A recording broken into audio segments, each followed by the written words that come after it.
विधानसभा चुनाव में अब बहुत ज्यादा वक्त नहीं बचा है।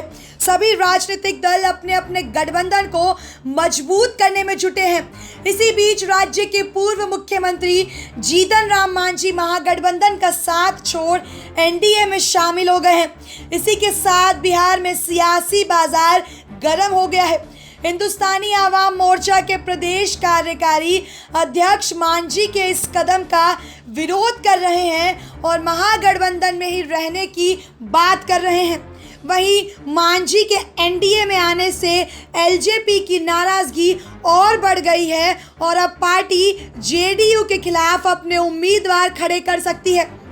हम के प्रदेश कार्यकारी अध्यक्ष उपेंद्र प्रसाद के अलावा नालंदा सीट से लोकसभा उम्मीदवार रहे अशोक आजाद ने भी मांझी के इस कदम की आलोचना की है, जिसके बाद पार्टी ने दोनों नेताओं को निष्कासित कर दिया।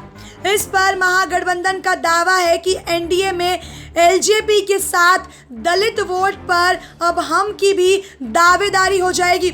ये शंका भी एलजेपी नेताओं के लिए संकट का सबब है। इससे एनडीए की मुश्किलें बढ़ेंगी और महागठबंधन की राह आसान हो जाएगी। मांझी के एनडीए में आते ही चिराग पासवान के भी तेवर गर्म हो गए हैं। एलजेपी अब इस बात पर गंभीरता से विचार कर रही है कि विधानसभा चुनाव में वह जेडीयू के खिलाफ अपने उम्मीदवार उतारेगी। इसके लिए 7 सितंबर को दिल्ली में संसदीय बोर्ड की बैठक बुलाई गई है। मीडिया रिपोर्ट्स के मुताबिक एलजेपी इस बात से नाराज है कि मांझी को एनडीए में शामिल करने से पहले उचित फ्रंट पर बात क्यों नहीं की गई।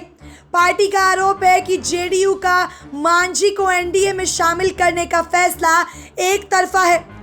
संसदीय बोर्ड की बैठक में एलजेपी के राष्ट्रीय अध्यक्ष चिराग पासवान तमाम विषय पर वरीय नेताओं के साथ मंथन करेंगे। जेडीयू से लगातार बढ़ती तल्खी के बीच पार्टी की यह बैठक बेहद अहम मानी जा रही है।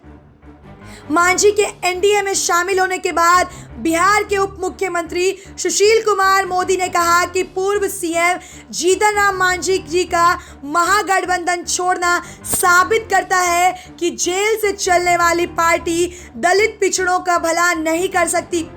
मांझी जी का एनडीए में स्वागत है।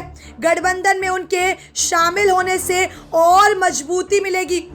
वहीं मांझी ने दावा किया है कि मुसहर समाज उनके इशारे पर अब मत करने लगा है।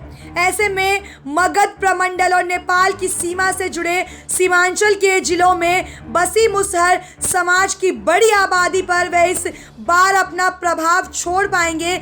इसी आशा के साथ वे एनडीए में शामिल हुए हैं। वैसे भी सीमांचल का मुसहर समाज परंपरागत रूप से भाजपा का ही वोटर रहा है। एसपीएन 9 न्यूज रूम से शालिनी झा की रिपोर्ट।